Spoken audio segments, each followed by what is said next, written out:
I'm kind of surprised Johnny would send postcards and stuff. Was he? Because I mean, I didn't know him. But was that his like personality even? Or? When he made a friend with people, he'd do that. But not Zach too many. really Not got too a many. bunch. Zach really gave us some cards that Johnny had said. He said, "Here for your collection. They're here somewhere." Because through the Chiller Theater conventions, he became friends with Zachary. He was very friends with him. So, well, he had a monster collection of horror posters. Yeah. Huge stuff. Well, him and Mark too. That's a good thing. When they went on a tour, they would just go right away to the local small towns and hit the small shops and get these posters. At that time, they weren't hugely collected. They picked up some good, unbelievable stuff that worth a nice. Some of the posters were tons of money. Thousands. I think he had an auction just like a couple of years ago before he died, or was it before he died or after he died? There was a huge auction of his stuff. He had a big baseball collection. Well, he's a collector. As I said, his house was kind of like this, not quite like this, but there was different rooms. There was the Elvis room, there was the Disney room, there was the horror room, there was stuff not like this, but not quite like this. This is one of a kind. But collectors are collectors. But Johnny was. Insane collector. I think that's one of the things that endeared me to John in the beginning. The fact that I knew Zach since I was a little kid, and the fact that I gave him all of my copies of Famous Monsters of Filmland. Oh, wow. I gave him which I'd love to get back now. I gave him the whole collection, with the exception of the one Zach was on the cover of, because Zach had signed them. So those I kept, but number one, all those he got, and they're like worth tons. That's today. why I sent you cards. At least a 10-cent postcard for a $1,000 magazine. That's a fair exchange. John had one of the biggest collection of baseball autographed 8x10s in the world.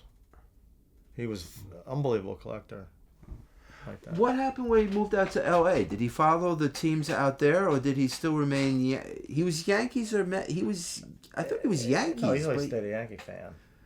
You see him on the cover. See the cover? Yeah, I know. I make sure that John Holmstrom, who did the cover, Holmstrom from Punk Magazine, the art cartoonist. Yeah, I know the name. He did the cover for me, and you can see we put Johnny with a Yankees T-shirt because he was a huge Yankees fan. So, yeah. But he stayed loyal. Pretty much, yeah. That's how he got. That's why we were talking before in the car about Eddie Vedder, who was a huge baseball fan. That's how they got the connection. Because Vedder's like a liberal and Johnny's like a right-wing Republican. How these two, the connection was baseball. They were huge baseball fans, and they connected that way when we did some shows with them. So. So Johnny sounds like he had to kind of make a connection with someone really. Yes. To be tight with him. Yeah. To open up or to be a good friend. Absolutely. But I'm surprised he moved out to the West Coast then, so far away from the Yanks. Well, with cable and the things, you can see all the games. He's just not going to I don't think he went to a huge amount of live baseball games. I mean, he did on the road every once in a while. We'd go out and see when we were in Detroit. I went to a game with him once, and he tried to get out a little bit, but in New York, if he went to a lot of games, but with the satellite there, you can follow all your watch it. Yeah, he just wanted to get out of New York and have a house, which you can't have a house really in New York. No, not in the city. He's a city person. He rode a bicycle. Yeah, he liked the weather and the people out there, and there was a whole other world for him. Got into the Hollywood thing with Nicolas Cage. He was best man at his wedding with Lisa Marie Presley. That didn't last too long. But, then he met all these people out there, and Linda met all these people. John was best man at their wedding? Yeah. I never knew that. Somehow... I mean, I knew he was connected with both of them, but I didn't They introduced them somehow at a party or something, which they knew one or the other, because Linda did a lot of hair.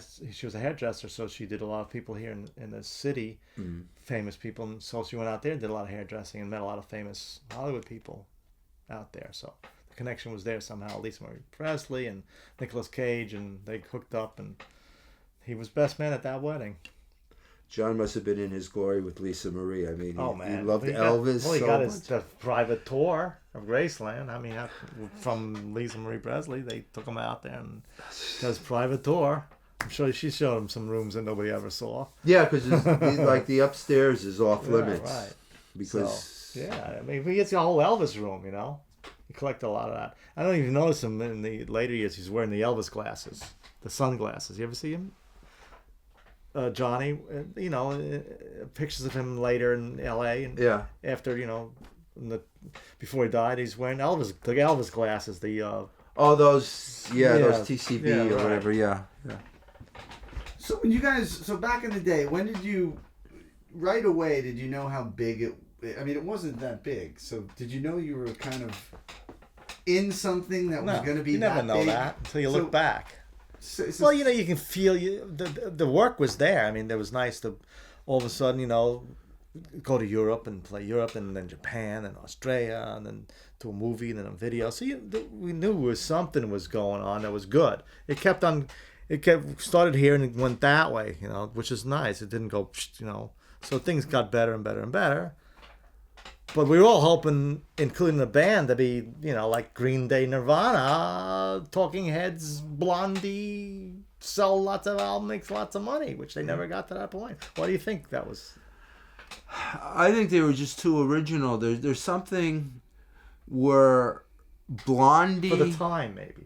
Now everybody gets it. Now you see little kids in strollers wearing Ramones T-shirts. I think that's the style. I mean, the music everybody gets because they're in TV commercials. Yeah. They're in the movie soundtracks, and everybody just perfect, you know.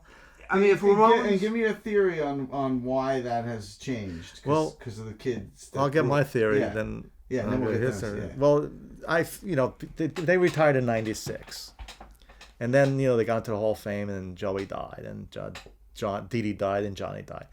But from '96, after that, all these kids that were listening to the band, they were kids, but they got into positions all of a sudden after '96, and put them in a movie soundtrack, put them in a commercial. They did it. They were into positions to do it. They were just kids at the time listening to them, but then they finally got around to do it. At the time, the adults weren't going to do that because they hated the sound, but the kids liked it. So they got into a position where they can get into the position where they were in, to put them in a, you know, a TV commercial for the Ramones, you know, a soundtrack. It was crazy. So, should I tell them my great line? Yeah. Now? My line now is, if the Ramones were this big when I was working for them, I would have gotten a big raise. A big raise. Right? You too, maybe, at the time, if you're still working for them. So what's your... why they think... I kind of agree in that I always viewed the Ramones fans as two separate groups of people. There was the regular, like, headbanger who just boom, boom, boom, boom, boom. And then there was a large portion of the audience who were really clever, who understood the subtlety in some of the lyrics, who understood the humor that was there. And I think these are the people who made something of themselves in going into film, in going into advertising. Right, exactly my point. That was the kind of audience they drew. It wasn't all just, yeah. There was that, but there was also the person who would just stand there and smile during the set. They understood what they were talking about. They understood. They understood how clever they were. Not being affected by the Sex Pistols, English punk bands, which were spitting in the thing, and they were singing about, you know, anarchy. When the Ramones were singing about being in a brat, they were just joking around. They were in a strange way. But the radio station said, "What? Sex Pistols are nuts. They're doing all sorts of crazy things. They're spitting. They're beating people or whatever." And the Ramones come along and beat on the brat and sniffing glue. No, we're not gonna touch them. So they didn't get the radio play. They didn't get the radio play. But now they do. Now they're on the radio. They're in TV commercials. They're everywhere. So they're so much bigger now. They're insane how big the Ramones are now. Definitely. They're like icons. They're rock icons. So the Rolling Stones, the Beatles, the Ramones, always mentioned together. It's just almost floored by how that is. Well, in the beginning, like you said, in the beginning when we first worked with you and them, we would ask people to come to the gigs. Nobody would come, our friends. Nobody was interested. Then, like Rock and Roll High School happened. Then they got on covers of maybe Circus or whatever. All of a sudden, hey, you think we can come? I said, no. I said, yeah, you can come, buy a ticket and come. I was interested initially in trying to forward the cause and turn people onto the band.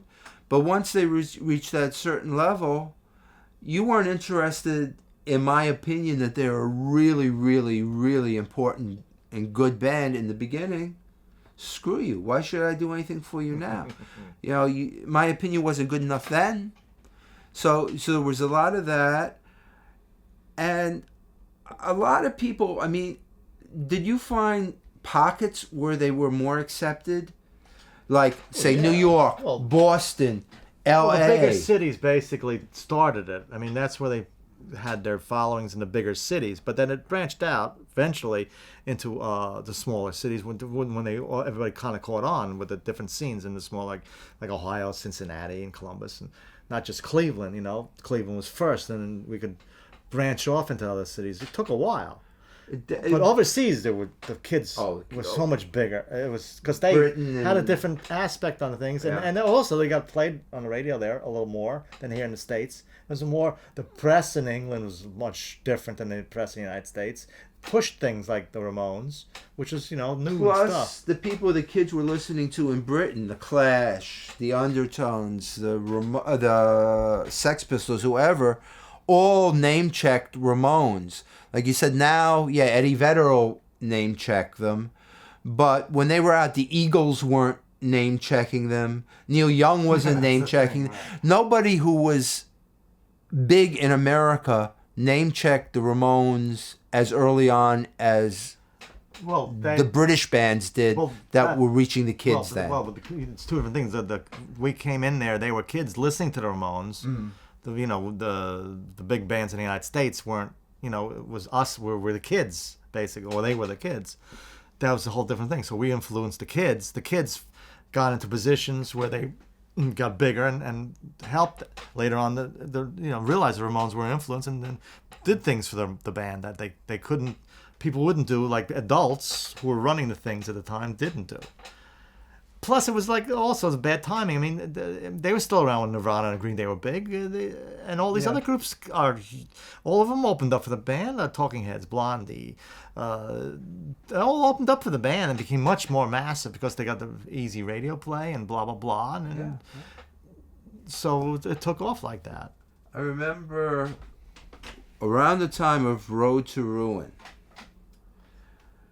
Ramones played in Poughkeepsie. In fact, the Chants. Yeah, the Chants. Famous Chants. And they were on the bill with some Folky.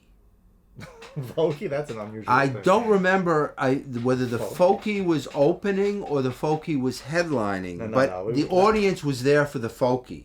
Really? And the band, they were throwing things at them. You had to run them into the van. It was like... It was a chance? Really? You sure? I think it was...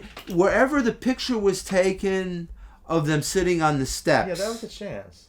But I don't remember that. I remember... It was really violent at the end. Well, I remember early on, we went through many different booking agents. This was a big problem. Nobody could understand. The booking agents couldn't understand what the Ramones were about. Well, most of the people couldn't understand what the Ramones were about because there was something weird and radical. Yeah. So they put us on bills with Toto. That was okay because by the time the audience woke up and we were off the stage... The other problems, we opened up for Black Sabbath. They thought that we were a good opening of. Now nobody wants to hear anything but Black Sabbath, and this is San Bernardino, where then this is well before they decided to have metal detectors and pat people down before they came to shows. So the kids came in with bottles, and all of a sudden they're playing as ice picks coming on stage, batteries, bottles. It was insane. So they found out. It was not good to really open up for bigger bands. Ted Nugent, we did that happen in Canada once. We opened up for him. There's sandwiches and stuff come up on stage. They didn't want to hear. It was also hard for groups when the Ramones were bigger, for groups to open up for the Ramones. Yeah, same thing. The kids didn't want to. That was a tough spot to have. So I can understand the link there. Yeah, but in the beginning, it had to be really hard to get a compatible bill. Yeah, so they because you want to get a band that's going to draw also. I mean, what are you going to get? Dead Boys are going to get Well, the same fans. You're Yeah. not going to increase. The booking agents couldn't figure them out in the beginning, so what they realized was just booking the smaller venues and headline, and have a local band or something. That was the best thing. So that's what eventually happened. Yeah. But it took a while, and there was some strange opening. Oh, Mike Oldfield, and all sorts of weird things they stuck us on. Actually, was a good show. That was in Barcelona, Spain. We did an outdoor show with him. It was like 150,000 people there. We opened up and he came on and played. It was pretty weird listening to like the tubular bells, the Exorcist theme after the show. It was like very spacey. But that was a problem. But So, for someone who might watch this film who never saw the Ramones, I don't think there's anybody left. Everybody's seen it. No, I'm just kidding. what was a Ramones show like? Describe a You can Ramones take that show. one. If you What was both it? comment, that'd be great. What was a Ramones show like? A Ramones show, I mean, I remember from the first time I saw them, it was just unique. It was complete energy, adrenaline coming at you, speedy, hard music, and juxtaposed with lyrics that were either really, some of them really tender, like Boyfriend Or poppy and lyrics, Babysitter, or poppy stuff.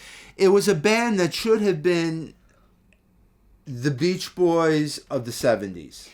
It should have carried on. It was completely American. You hear the Ramones, you see the Ramones, you know that they didn't come from Barcelona. They didn't come from London. They came from the streets of New York. I mean, it was very, very identifiable, their roots. And it just was, you were transfixed. I mean, people didn't take bathroom breaks during the Ramones. Oh, if you did, you missed about 8 songs. You just stood in place because it was like, what's happening? There was a sort of a disbelief watching them on stage. It was an intense thing that, because they did the songs one after the other, no breaks. Yeah. Just count off. There was no solos. It was just like intense wall of sound. That's why Phil Spector was so infatuated with the Ramones. He liked that wall of sound. When we met him in 1977, back in the Whiskey, he came backstage and said, I love you guys, man. I want to work with you. And we eventually worked with him later on End of the Century. He was nuts then. 77 is even crazier back when we worked with him, and you see what happened to him today. But Didn't he hold the band hostage? yeah, he's with guns and things. It was because lots of good stories. We don't have enough time. You don't have enough tape for the stories. Anyhow, but that same thing. That's why I think he was attracted to them, because it's a wall. It's like a wall of sound. So the Ramones, when they start, it goes boom, and there's a wall of music coming up, and it's nonstop, one after the other. 30 songs in like 35, 40 minutes. Boom, boom, boom, boom, boom, boom, boom. That's what's funny. People in the beginning would say, well, they only do a 20-minute set. Yeah, but how many songs do you get in that 20 minutes? I got so many people, the club owners. That was a big problem with me because I had to pick up the money at the end. They go, "What are you kidding me? Play another set," So at one time, in some Washington, state of Washington, some Bremerton or some dingbat town, we're playing some country bar or something, and we got off. They said, no, you're not getting paid. So we played the whole set again. They went back on stage with the same set twice. They paid us, man. Well, there were some great stories. Do you remember when Karen Hilly Crystal's wife? Yeah. When she came I'm on not sure of her stage name, but and yeah. turned down John's amp because they were playing too loud. Yeah. And John just had this look like, this isn't happening. Yes. But he knew that at that point CB's was his bread and butter, so he couldn't really do anything about it. Yeah. You're too loud. Just All right, and now just comment on the CBs, on how famous CBs has become and how the Ramones are so synonymous with CBs. And there weren't that many clubs that would let you play original music. It was very rough in those days. Most of the clubs wanted top 40 bands to play top 40 crap that was on the radio.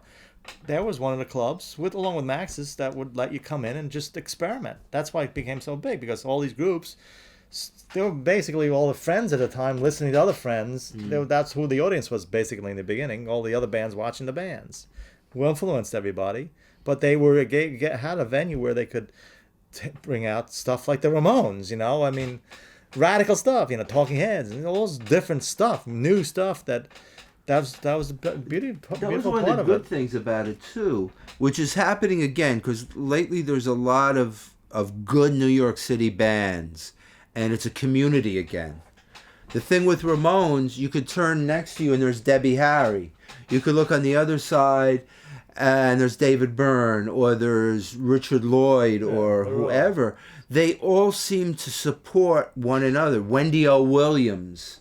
I mean, there was such a feeling of family and the bands actually caring about each other and liking the music, not it being a cold, calculated, money-making Just come avenue. in, have the band play and sell beers and play top 40 jukebox type of thing. Exactly. And it was also a very creative atmosphere which Hilly was, I give him God credit to do that. To just come on and play whatever you want. Just do it. Great. That spawned the whole. That's how art flourishes. And Hilly never seemed like he had an ulterior motive in the sense that he had the vision of this being the next big thing. It's just let's see what happens. Let's try it. He was willing to experiment and give these bands a chance, not with just seeing $2 signs and saying, "Oh, this is going to make me rich," because in the beginning, it didn't. Talk about the clicker though. That was another first place where we always stuck somebody at the door with a counter. Because John didn't trust anybody. Oh no. And we eventually drew some big crowds, so we wanted to have our guys at the door. And Philly he wasn't happy about it in the beginning, but he couldn't really say anything because we were packing the place in. But we always had our own counters. Yeah. You had to. Yeah. I mean, I don't know if it's still as pervasive today. I would kind of think it may be, but I really wouldn't. in the beginning, like I said, with that one incident, 90 to like 350, you're not talking like a difference of 10 people. Yeah. And if you're surviving what you get paid per ticket or per admission, every one of that hurts you. It's gas money. It's that large fries instead of small fries. Right. And in the beginning, it was like that. I mean, from what we saw, the Ramones weren't raking it in. No. They were doing surviving. They were the doing road. okay, Yeah. but just okay. Yeah. And they That's couldn't why- really afford to That's be. why I give ripped Johnny off. a lot of credit because he was always every night he'd write down. He asked me at the show, "All right, how many people were here? What do we make?" And he'd write this down. He had his books of every single show. And radio airplay too. I remember he had like the demographics he'd always check, like, well, where are we getting played in this city? How many hits on this record? Yeah, he was He was very like, business oriented. I'm curious if he could have had an alternate career in business and had been very, Yeah, I think very he probably successful could- if he probably wasn't could've. in music. 'Cause Probably could have. Same approach, he was smart. Oh yeah, And yeah. Joe too. Well, I mean, he also invested in the stock market and got Joey investing in the stock market. They were very smart, not book smart, but No, yeah, but smart. It was they in there. knew what they wanted to do, and he was, he heavily invested in this market, and they got Joey into it too. Yeah. In fact, Joey wrote that song about Maria Bartiromo. You know that he wrote a song, Maria Bartiromo from what is that, MSNBC, CNBC, or one of those business channels. She's the money honey. He wrote a song about her, and she's like, that's all she talks about sometimes, about the song that Joey Ramone wrote for him. Invited us. John said, "Come out. We're doing the film. We'll put you in it," and both of us were very skeptical. We said, Roger Corman isn't going to want to put John's friends in the film.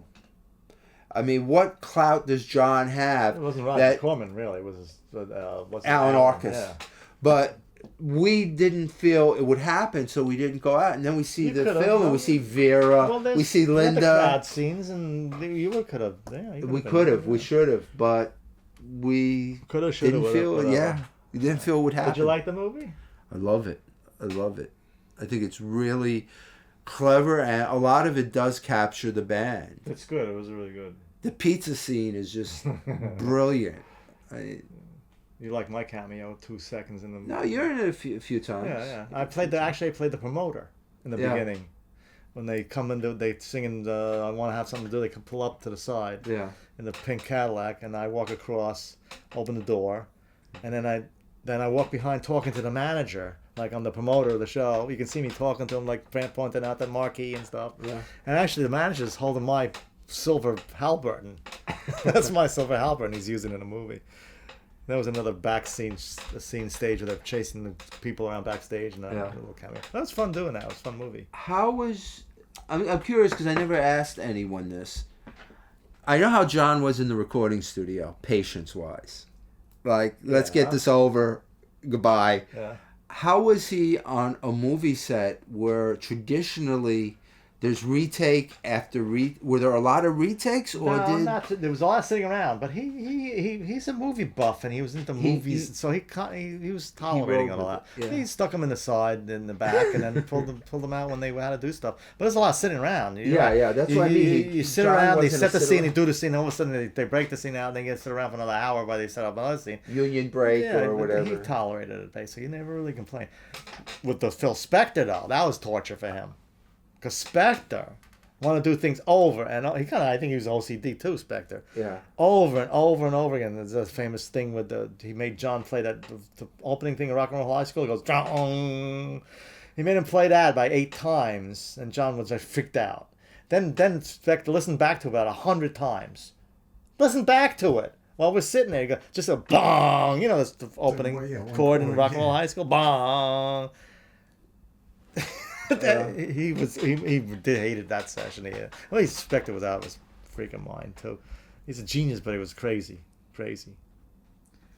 That video that you guys were in, where you just kind of like say, what was that called? 9 to 5 World. 9 to 5 World. Okay. Yeah, we do a wave in that. Okay. That was at a gig, and I think somewhere in New Jersey. Wasn't. Where the hell was it? Maybe Patterson or Passaic or... Was it a show? It was a show. Maybe and in the afternoon they were shooting some stuff for the video. Uh-huh.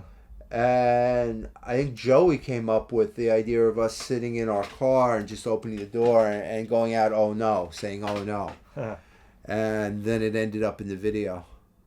And then we're in the other video, some footage, not the video, but we're in the one DVD where Marky took some shots in the bus in England. And we're sitting in the back of the bus when he... One of his crazy videos around the world. Because I remember Marky was always with his camera. Yeah, well, he wanted, in the back of his mind, to put out these things, which he eventually did. Yeah. I think the first one he had was Around the World with the Ramones, was on VHS only. That's the best cuts of his stuff. Then he put this raw thing out, which is not the better cuts. Yeah. But that became bigger because it was DVD. One was VHS. So the raw thing became very big. Did the first one ever come out on DVD? No, it was just VHS. It's called Around the World. Around the World with the Ramones. VHS. That's good stuff. That was the cut. The director took the best stuff out of that Marky stuff. Then Marky went back in and stuck some of that stuff in, but a lot of not as good stuff. But the DVD sold big. It was a big thing for him. He knew he wanted to make some extra money, because he was treated as a side man. Unfortunately, that's why he was asking about T-shirts. Yeah. Well, wasn't it? That's why Richie left. He was pissed off about not being cut in enough on the T-shirts and the merchandising. You know that. Somewhere I heard that Arturo had to go. I know Artie had to go. Like he paid with the merchandising. The first couple of times. He actually, when he first went on the road, they didn't pay him. He lived off the selling and the profits and stuff, and that's how he got paid initially. Yeah. I don't know what the deal you had with him. The deal? You don't want to know. The deal never made any sort of sense. It was like, I think if Artie had enough to drink, we got good money. It never should have had a bottle. It wasn't like here. It wasn't like a percentage of the sale. Some days we got absolutely nothing, which is fine. I mean, we weren't doing it for the money. Some days he'd be very generous, and on the times he was generous, sometimes we hardly sold anything. And he'd be very generous, and then we'd bust our hump, and we'd get nothing, $20 or $10. But it was never about the money. We felt we were getting enjoyment from the music. We were seeing the shows. This was like our way of paying admission. We didn't view it as a business. We still don't. When we do merch for bands now, they'll say, "What do you want to get paid?" And we're bad businessmen. We just say, "It's up to you." And sometimes we do very, very, very well, and sometimes we get bupkis. But it's it's not why we're doing it. You're the kind of dream that a lot of managers would like to have around them. People that would just fans that do stuff for. They don't care about the money. They're a bit more there as a fan, which is as. I'm sure there's a lot of people like that, but it's they managers and people and bands love stuff like that because they don't have to they don't have to worry about the big salaries and stuff like that when the merch company goes on the road or something, one of the bigger ones. But you also need the right kind of fan. Yes, you need somebody who is trustworthy. And I mean, I love my beer, I loved my smoke, whatever, but I wouldn't do anything that would interfere with my performance of the duties. I felt. Even though it wasn't a job as such, I treated it as a job, which is the dividing line. Just because a fan is enthusiastic and says, "Yeah, let me help," you come back and somebody took all the shirts or somebody, it's tricky. When Ramones were doing it, nobody else was merching. Well, that's because they lived off that. That's what they went on the road. They weren't selling a huge amount of albums for the money. They made their money. You taping this now? Yeah.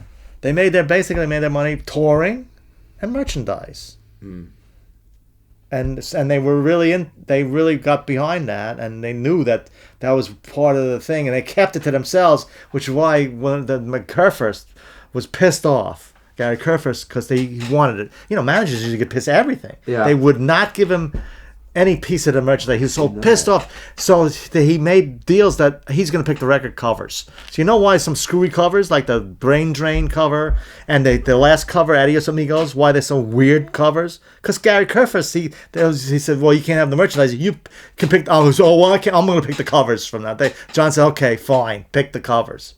What he did was, the last cover, he was an art collector. So I think that was Kostabi or something, that cover. That was He collected that. So he collected it and had them do the cover and he collected the pieces. But that was one of his payoffs because he was so pissed off. They never gave it the merchandise to anybody. They just kept it to themselves. I assumed that he did because managers... No, he was pissed off about that. So that was smart. So that's what they lived off of, the merchandising and the touring. And believe me, they brought some bucks back from Europe, which in the old days, you could do that, but they would come back with pockets of cash because that's what Richie was pissed off because he'd see them go in at the end of the end of a tour in Europe. They go into the bank and come out and change all their money. They come out with wads of money. They would toss them a little bit, but not enough. And so also CJ, they'd toss them a little bit. Marky, they were pretty stingy basically. They want you get all this money, you keep it to yourselves. But that's why Richie left. Marky wasn't that happy and cut other deals with them. That's why he stuck around. But there's one time that Joey were coming back from, I think we flew into Newark. They caught him. I was with him. They pulled him across. He had like $10,000 in bills. You can't come back into them. You got to declare. Yeah. But they let him go after the hours. I had to wait outside of the terminal. They paid the fine, and came back in. Now he probably would have ended up in jail. But I know they gave him a hard time. Johnny used to he didn't give a crap. He waltzed back with thousands of dollars in his pockets. He was lucky he didn't get stopped, but they stopped. So, Joey and that would be merch money? Merch money. One of the tours we were on, we were behind Joe at Customs, and Joey had a box of albums, Road to Ruin, that British Sire gave him, or British Warners gave him, and Customs was giving him a hard time because they kept on asking what they're worth. And Joey was Joey. He goes, that's me on there. How much do you think they're worth? And Joey was getting frustrated and angry. And Customs was, you got to have a declared value. Joe, what did Joe know from declared value? Promotional albums. You name it, there's a Ramones logo on it. Lunchboxes, baby bibs, watches, clocks. Anywhere they could put it, they sold it to. It's crazy. And it's a very identifiable logo. I mean, it's huge logo. It's one of the biggest selling as far as rock logos go. But it's easy to use in different situations. You can use it on an ashtray. You can use it on a clock. It's the seal, the United States. It's got that patriotic feel. It's got also a little anarchy because it's a punk rock. It's got both. It's got both thing going for it. So you got the people that are the patriots, and then the punkers and the patriots. That's my next book. Parker's a Patriots. Yeah. I like that. That sounds good. I got that on tape, so you can't use it. I mean, it's one of the biggest logos, rock logos that sells. With CBGBs, he sold $2 million a year on his logo. That's how he survived.